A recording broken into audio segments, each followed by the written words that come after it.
خوف، وحشت اور بربریت کا دوسرا نام چنگیز خان ہے، جو گوبی کے صحراؤں میں موت اور زندگی کی کشمکش میں کئی سال لڑتا رہا۔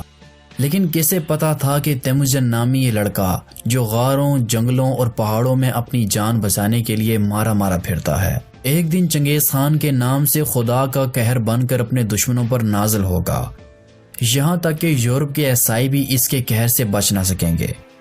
جبکہ مسلمانوں کا تو یہ حال تھا، اگر کوئی ایک تاتاری 20 مسلمانوں کو پکڑ لیتا اور ان سے یہ کہتا کہ یہاں کھڑے رہو، میں تلوار لے کر آتا ہوں، تو یقین کیجئے کہ وہ 20 کے 20 مسلمان وہاں کسی بھیڑ بکری کی طرح خوف اور وحشت کے عالم میں کھڑے رہتے۔ لیکن دوستو، آج کی اس ویڈیو میں ہم چنگیز خان کی زندگی کے بارے میں 5 ایسے حقائق بتائیں گے جو آپ کو یقیناً حیران کر دیں گے، مگر اس سے پہلے چینل کو سبسکرائب کرتے ہوئے نوٹیفیکیشن بیل کو آن کرنا مت بھولیے گا۔ نمبر 5، چنگیز خان نے خوارزم شاہ کو شکست دینے کے بعد شاہ کے بہادر بیٹے سلطان جلال الدین خوارزمی کو قتل کرنے کی کئی بار کوشش کی، لیکن وہ ہر بار ناکام رہا۔ ایک بار جلال الدین نے چنگیز خان کے ایک ارخون کو عبرتناک شکست دی، جس کے بدلے میں چنگیز خان نے خود حملے کا ارادہ کیا، لیکن راستے میں ایک بامیان نامی شہر نے منگولوں کا راستہ روکا، جہاں پر خونریز معرکہ ہوا۔ اس جنگ کے دوران چنگیز خان کا ایک نوجوان پوتا ایک تیر لگ جانے کی وجہ سے مارا گیا۔ اس کے بعد خود چنگیز خان نے ہراول دستے کے ساتھ اس شہر پر حملہ کیا اور شہر فتح ہو گیا۔ چنگیز خان نے اس شہر سے اپنے پوتے کی موت کا بدلہ اس طرح لیا کہ اس نے پہلے تمام انسانوں کو قتل کرا دیا۔ جب اس کا غصہ ٹھنڈا نہ ہوا تو اس نے بامیان شہر کے تمام جانوروں تک کو ذبح کروا ڈالا۔ نمبر 4، کہا جاتا ہے کہ چنگیز خان نے ایک وصیت کی تھی کہ اس کی قبر ایسی جگہ نکالی جائے جس کے بارے میں کسی انسان کو علم نہ ہو، لیکن دوسری طرف ایک انگریز مورخ اپنی کتاب گنگیش خان میں لکھتا ہے کہ غالباً اس جنگل کو جسے چنگیز خان نے اپنی قبر کے لیے خود منتخب کیا تھا، اسے اس جگہ دفنایا گیا۔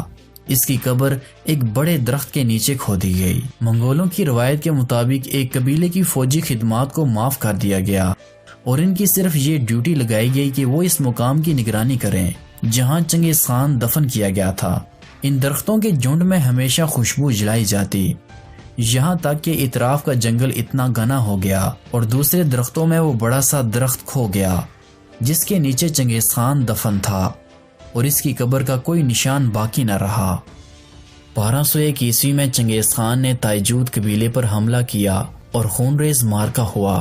اس جنگ میں ایک تیر چنگیز خان کے گھوڑے کو آ لگا۔ اس جنگ میں چنگیز خان کافی زخمی ہو چکا تھا۔ جنگ کے ختم ہو جانے کے بعد چنگیز خان نے تمام قیدیوں کو جمع کیا۔ اس نے پوچھا کہ اس کے گھوڑے کو تیر مارنے والا کون تھا۔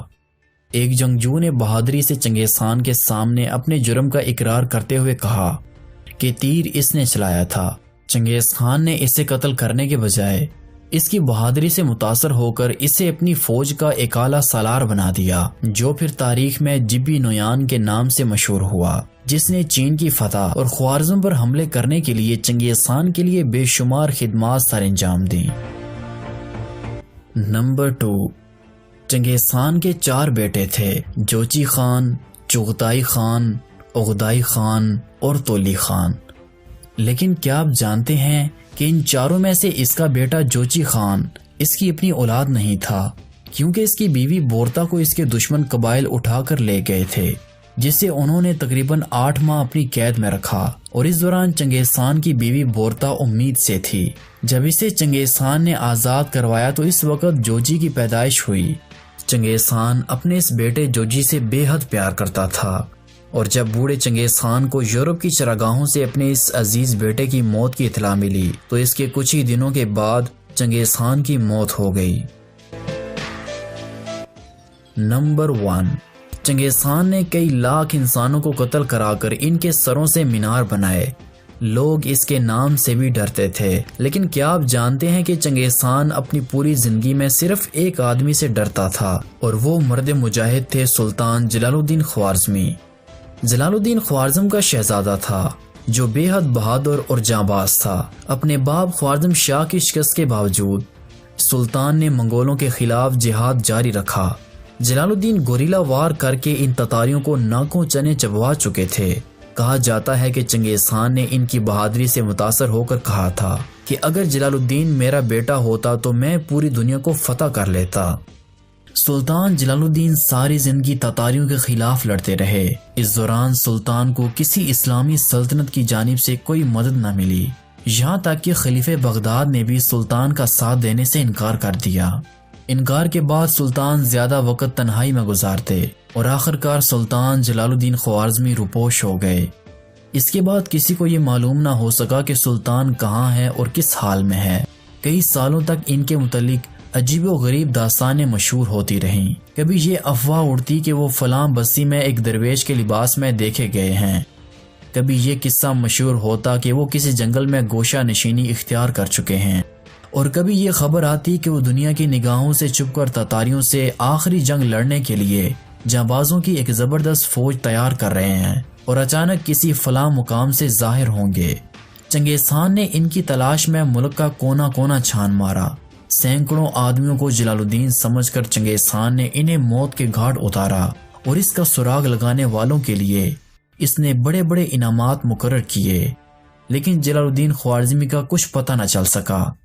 بعض لوگ یہ بھی کہتے تھے کہ وہ ایک عام سپاہی کے لباس میں تاتاریوں کی کسی چوکی پر حملہ کرنے کے بعد شہید ہو چکے ہیں۔ بعض لوگوں کا یہ خیال تھا کہ انہیں قوم کی کسی غدار یا تاتاریوں کے کسی جاسوس نے قتل کر دیا ہے۔